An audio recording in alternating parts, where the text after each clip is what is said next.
अज्ञानतिमिरान्धस्य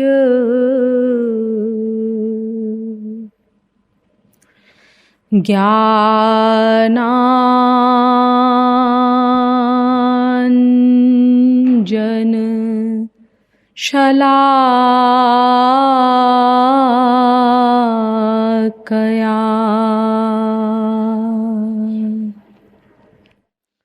चक्षुरुन्मीलितं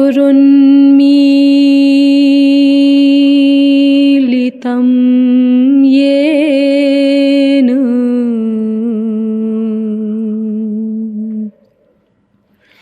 कृपालु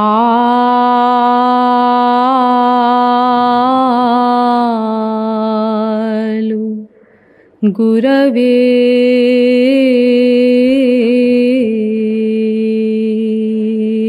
नमः।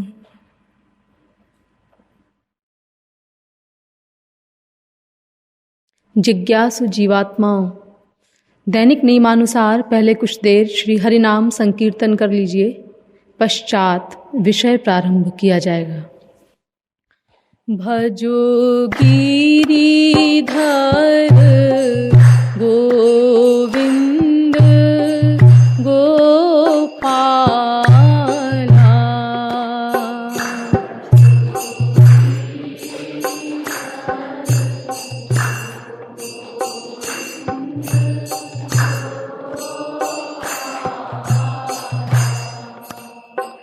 भजो गिरिधर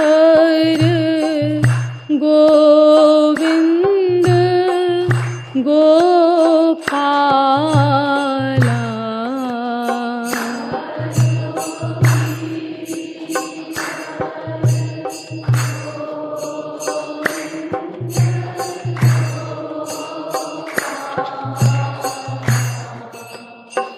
भजो गिरिधर गोविंद गोपाला,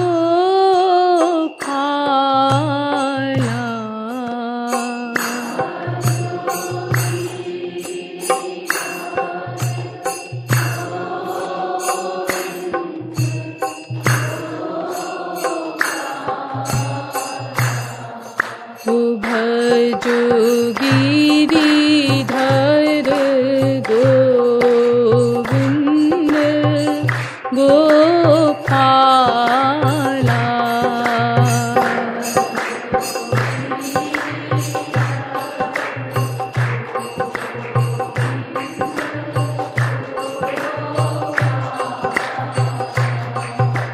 भजो गिरिधर गोविंद गोपाला।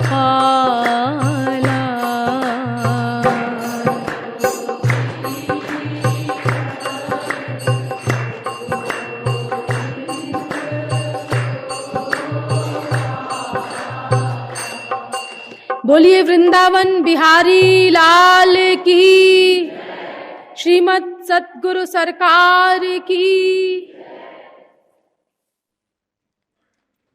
अब आप लोग कृपया सावधान होकर बैठ जाएं। अब तक आप लोगों को यह बताया गया कि आनंद प्राप्ति ही प्रत्येक जीव का परम चरम लक्ष्य है। आनंद अनंत मात्रा का होता है एवं अनंत काल के लिए होता है। ऐसे वास्तविक आनंद की प्राप्ति केवल ईश्वर को प्राप्त करके ही हो सकती है, क्योंकि आनंद ईश्वर का ही दूसरा नाम है। ईश्वर प्राप्ति के लिए सर्वप्रथम ईश्वर को जानना होगा, लेकिन ईश्वर का ज्ञान बुद्धि के द्वारा नहीं हो सकता, चाहे वो कितनी ही बड़ी बुद्धि क्यों न हो। ईश्वर का ज्ञान केवल ईश्वर की कृपा से ही हो सकता है, लेकिन उस कृपा को पाने के लिए हमें उनकी शरण में जाना होगा। शरणागति से ही कृपा होती है, और ये शरणागति मन को ही करनी है, क्योंकि बंधन और मोक्ष का कारण केवल मन ही है, ये बहुत विस्तार से आप लोगों के समक्ष शास्त्रों, वेदों एवं लॉजिक के द्वारा सिद्ध किया गया। तो ये मन भगवान के शरणागत हो, ये कैसे होगा? क्योंकि शरणागति का मतलब मैंने आप लोगों को बताया था, कुछ न करना। और मन एक सेकंड को भी, एक क्षण को भी बिना कर्म किए रह नहीं सकता। ये गीता की अकाट्य फिलॉसफी है। न ही कश्चित क्षणमपि जातु तिष्ठत्य कर्मकृत। गीता 3 अध्याय का 5वां श्लोक। एक सेकंड को भी, एक क्षण को भी किसी का मन बिना कर्म किए नहीं रह सकता। तो फिर ये कुछ न करने की अवस्था कैसे आएगी? ये 2 तरह की विरोधी बातें कैसे कही गई शास्त्रों में?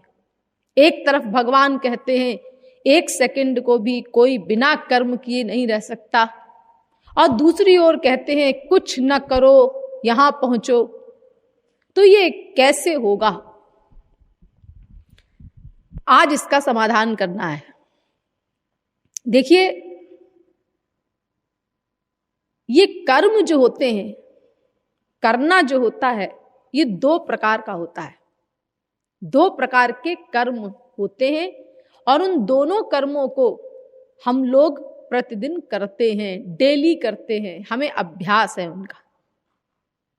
उनका रहस्य समझ लीजिए, तो ये कुछ न करने का रहस्य भी आपको समझ में आ जाए। कौन कौन से कर्म होते हैं, इसको एक उदाहरण से समझिए।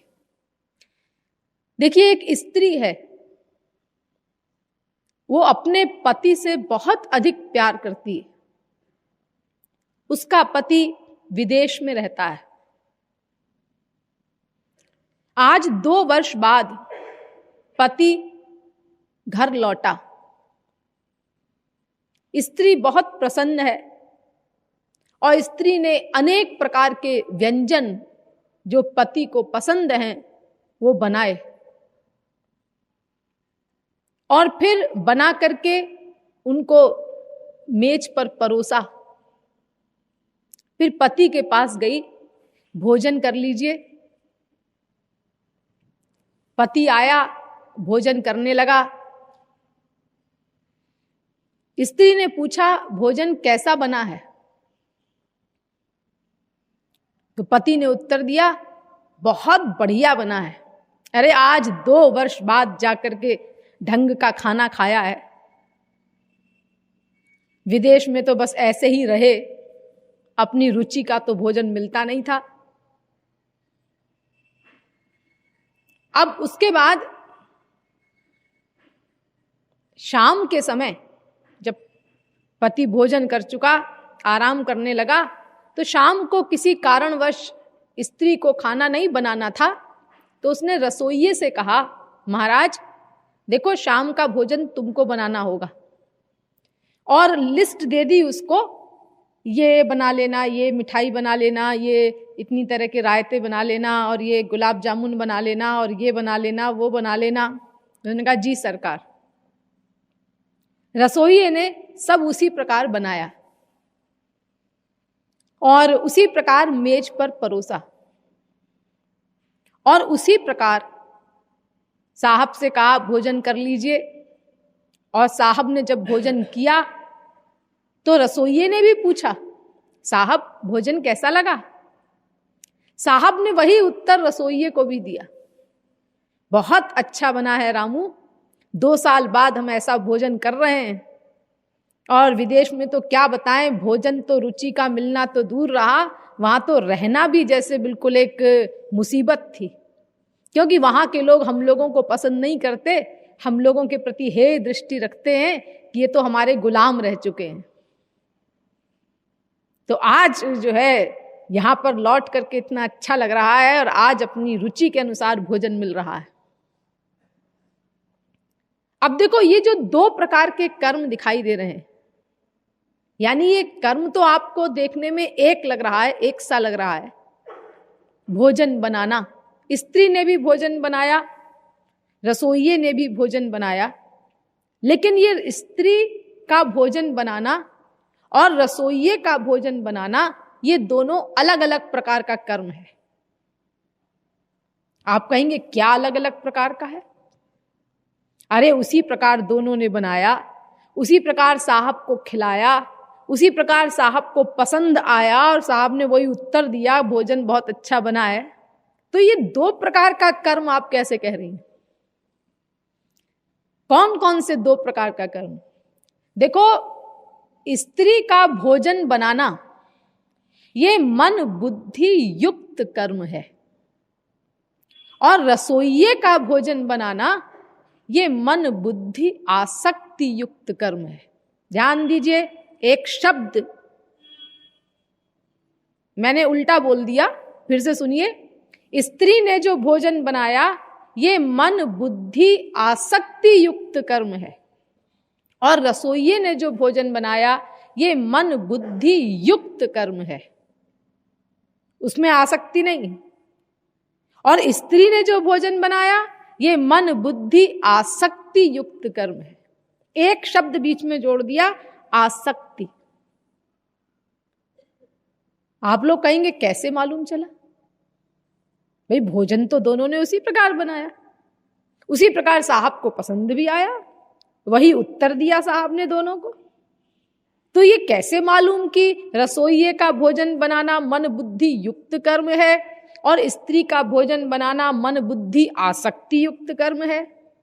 ये ऐसे आउट हुआ कि जब पति भोजन करने के बाद आराम करने लगा तो किसी चीज की जरूरत पड़ी स्त्री को, उस वस्तु को मांगने के लिए वो अपनी पड़ोसिन के पास गई।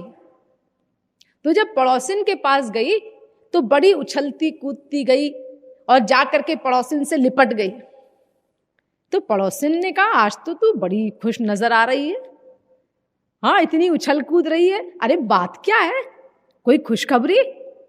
तो उसने कहा, ओ हमारे वो आए हैं, ओ तेरे पति आए हैं, ये बात है। हाँ तभी तो मैं कहूं इतना प्रसन्न नजर आ रही है, इतनी उछल कूद रही है। और जब रसोइया गया अपने घर तो पहले तो ताड़ का सरीखा खाट पे पड़ गया। बीबी ने कहा, क्या बात है, बहुत थके मालूम होते हो। अरे क्या बताऊं, रसोइया कह रहा है, बड़बड़ा रहा है, क्या बताऊं, आज तो मुसीबत हो गई मेरी। क्यों? वो पता नहीं साहब 2 साल बाद कहां से आ मरा आज, और मेम साहब ने इतनी लंबी चौड़ी लिस्ट दे दी, ये बनाओ ये बनाओ ये बनाओ, मेरी तो हालत खराब हो गई।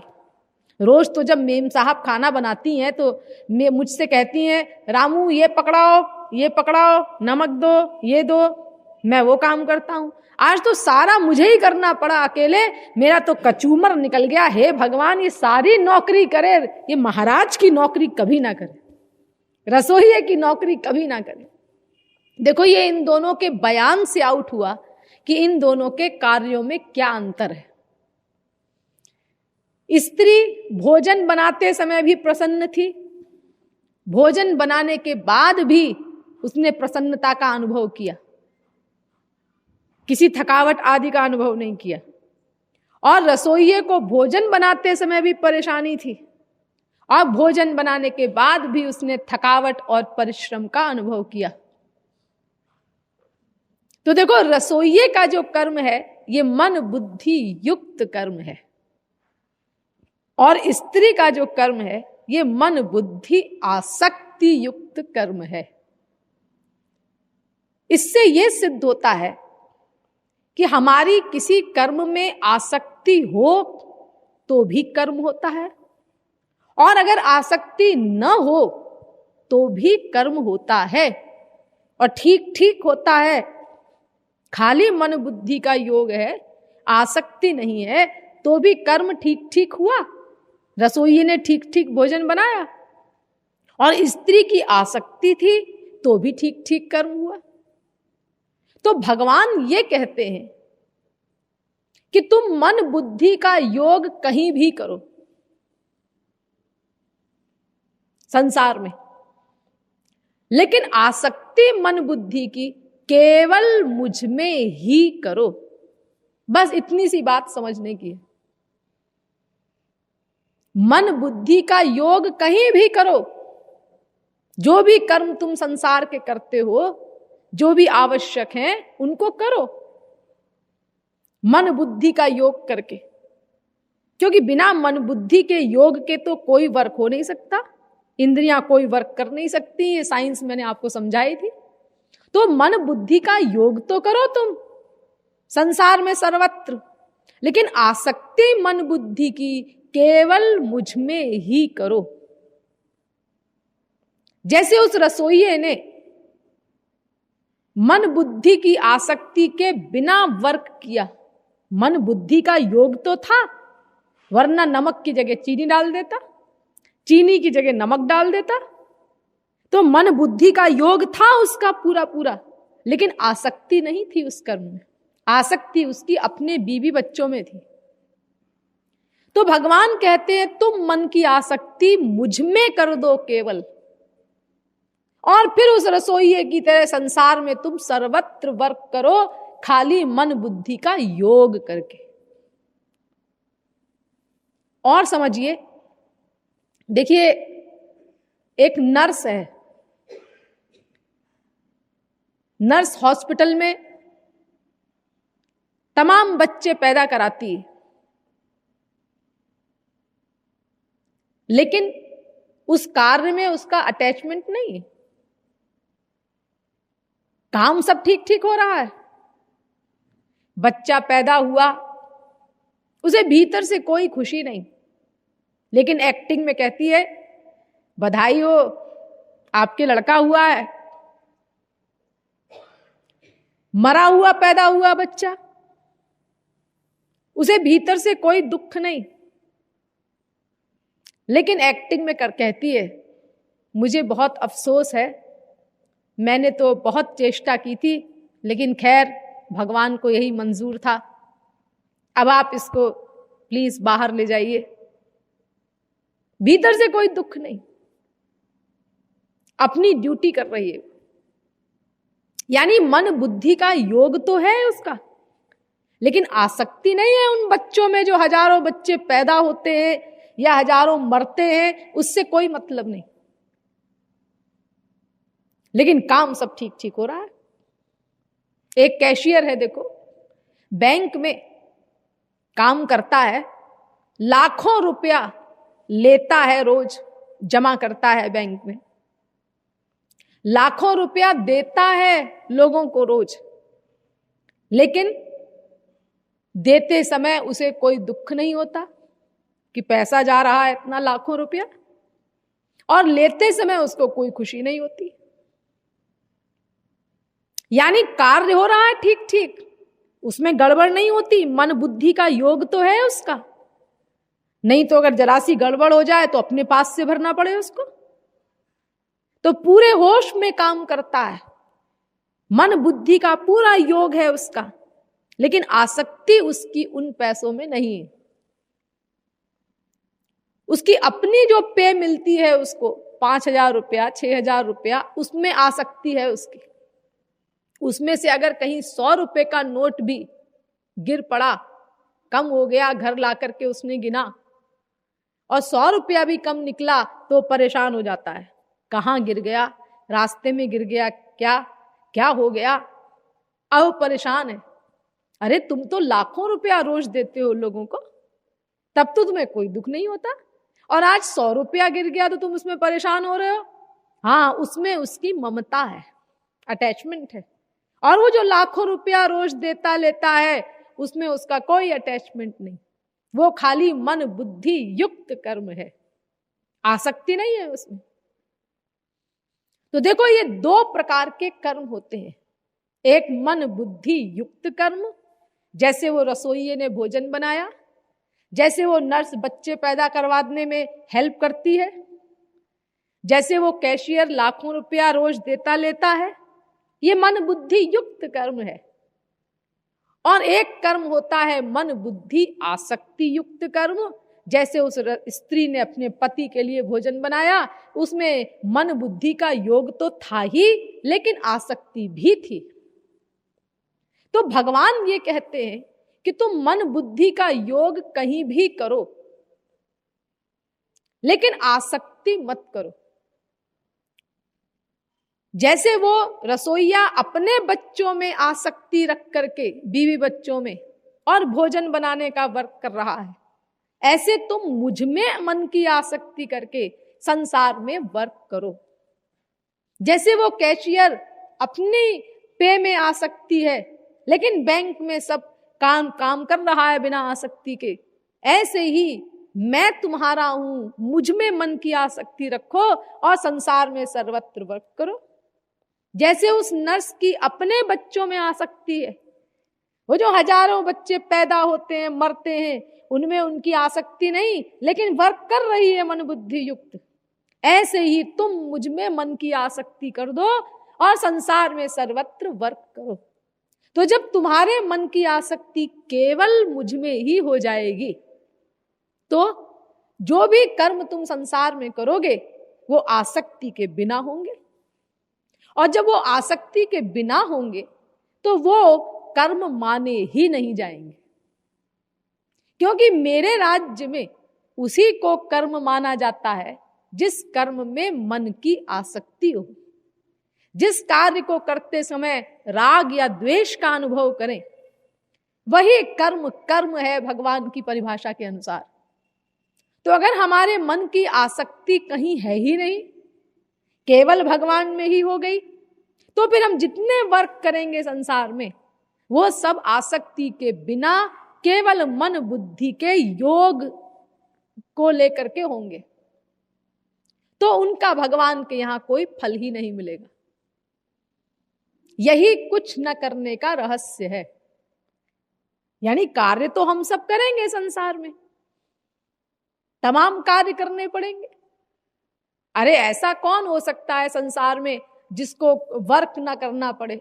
कोई सन्यासी भी हो जाता है, घर बार भी छोड़ देता है, तो भी कुछ ना कुछ वर्क तो उसको भी करने ही पड़ेंगे। भगवान ने स्वयं गीता में कहा है कि नहि देह भृता शक्य त्यक्तुम कर्माण्यशेषतः। 18वें अध्याय का 11वां श्लोक। कोई भी देहधारी समस्त कर्मों का परित्याग नहीं कर सकता। कर्म करने पड़ेंगे उसको, कुछ ना कुछ कर्म तो अपने शारीरिक कर्म ही हो, करने तो पड़ेंगे। तो तुम कर्म करो जहां जो आवश्यक है तुम्हारे शरीर का हिसाब बैठाने के लिए, लेकिन आसक्ति केवल मुझ में करो। तो अगर मन की आसक्ति केवल मुझ में हो जाएगी तो फिर तुम्हारे जो भी कर्म होंगे वो आसक्ति रहित होने के कारण वो कर्म नहीं माने जाएंगे, उनका कोई फल नहीं मिलेगा, कोई बंधन नहीं होगा। इसीलिए देखो, जब भगवान ने अर्जुन से कहा कि तू युद्ध कर, ऐसा भी मत कर, और युद्ध न कर ऐसा भी मत कर, यानी कुछ न कर, तो भगवान से अर्जुन ने कहा ये होगा कैसे भाई?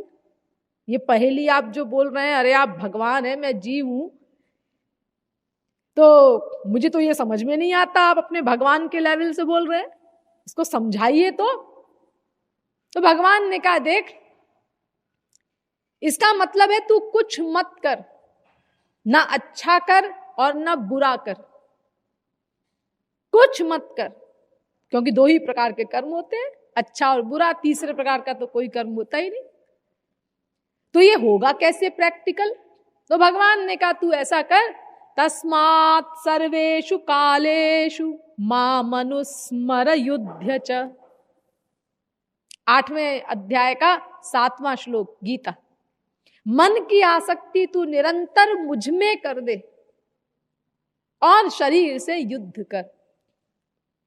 तो जब आसक्ति के बिना तू युद्ध करेगा, मन की आसक्ति तेरी मुझ में ही हो जाएगी और शरीर से युद्ध करेगा, तो वो युद्ध करना माना ही नहीं जाएगा। इसलिए सारी दुनिया के लोगों ने तो देखा कि अर्जुन ने लाखों हत्याएं की, करोड़ों हत्याएं की, लेकिन भगवान ने अपनी फाइल में लिखा नहीं, अर्जुन ने कोई हत्या नहीं की, हत्या करने की बात सोची भी नहीं। अरे पहले तो प्लानिंग होती है, बाद में वर्क होता है। अर्जुन ने तो हत्या करने की बात सोची ही नहीं। हत्वापि स इमान् लोकान् न हन्ति न निबध्यते, गीता 2 अध्याय का 37वां श्लोक। क्योंकि अर्जुन का मन तो मुझ में आसक्त था निरंतर। तो इसी को कुछ न करना कहते हैं, यानी मन की आसक्ति से रहित कर्म ही ईश्वरीय जगत में कुछ न करना है।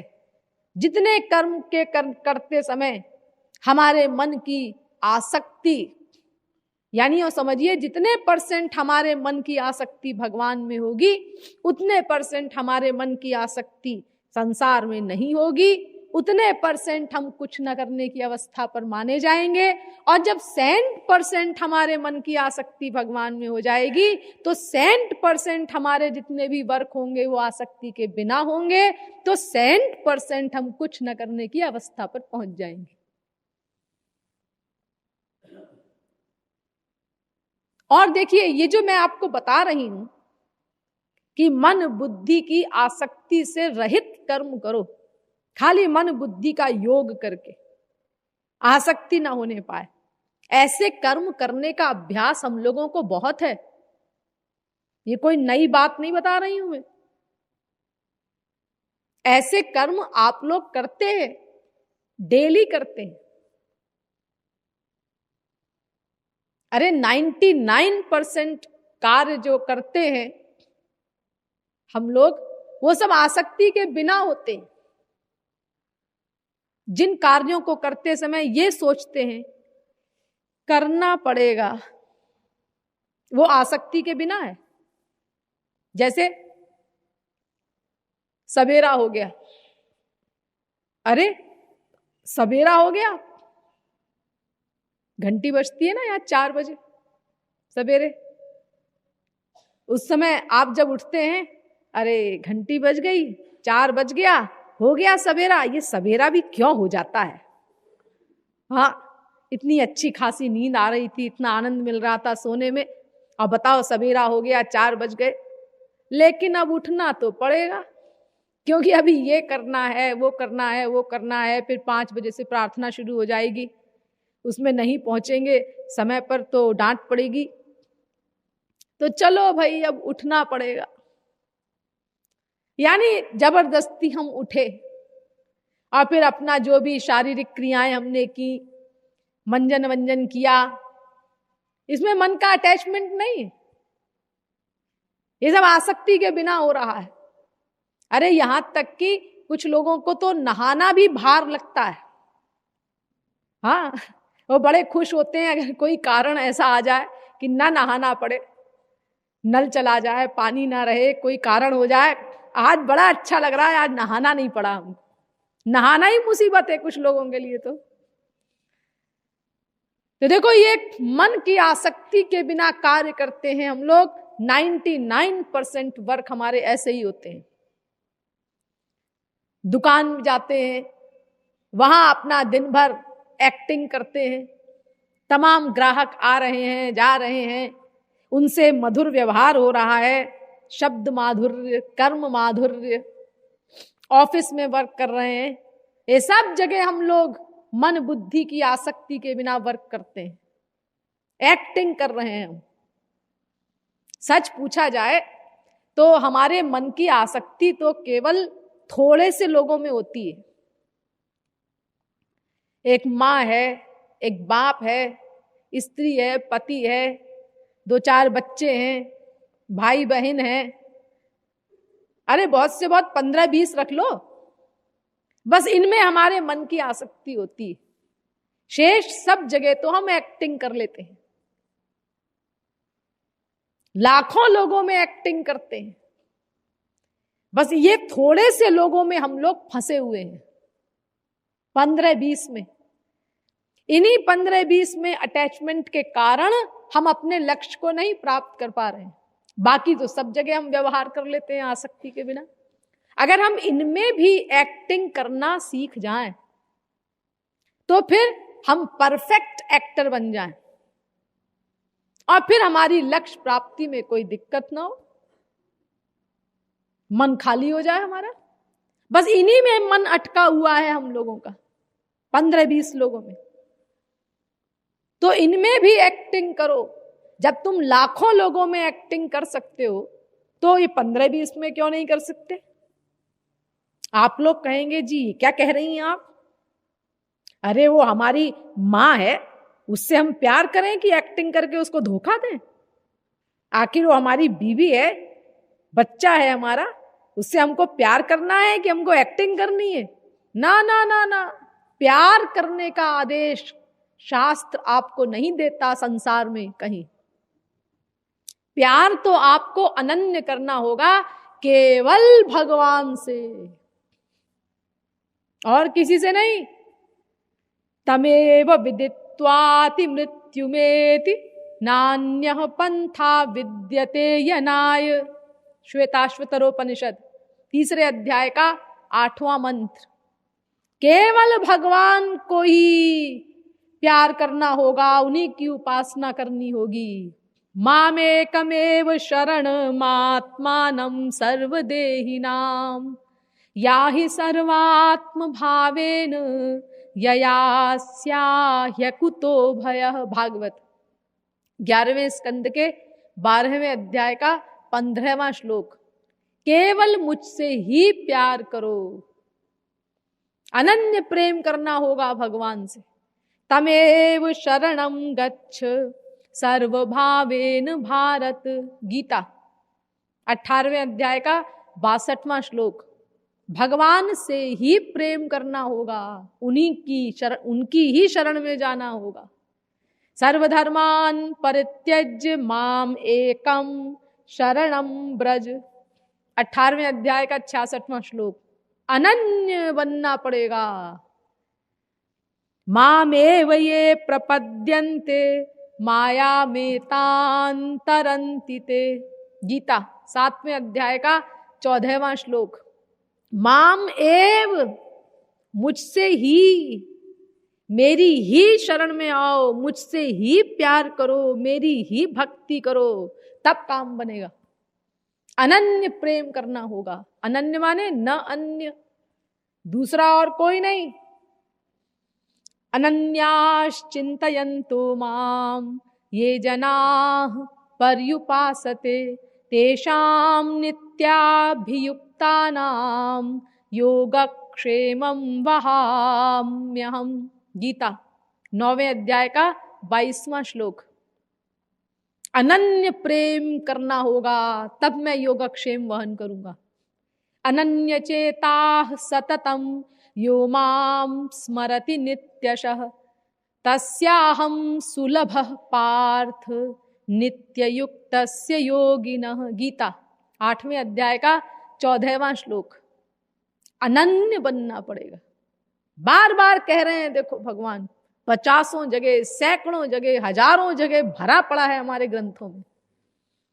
ये तु सर्वाणि कर्माणि मयि सन्न्यस्य मत्पराः अनन्येनैव योगेन मां ध्यायन्त उपासते तेषामहं समुद्धर्ता मृत्यु संसार सागरात् भवामि न चिरात् पार्थ मय्यावेशित चेतसाम्। गीता 12वें अध्याय का 6वां एवं 7वां श्लोक। केवल मुझसे प्रेम करना होगा।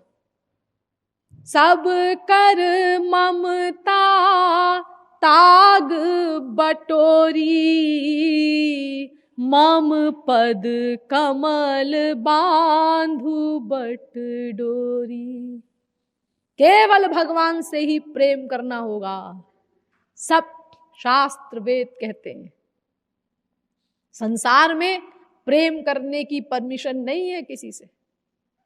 संसार में तुम्हें केवल व्यवहार करना है। केवल व्यवहार यानी आसक्ति रहित कर्म। जग में रहो ऐसे गोविंद राधे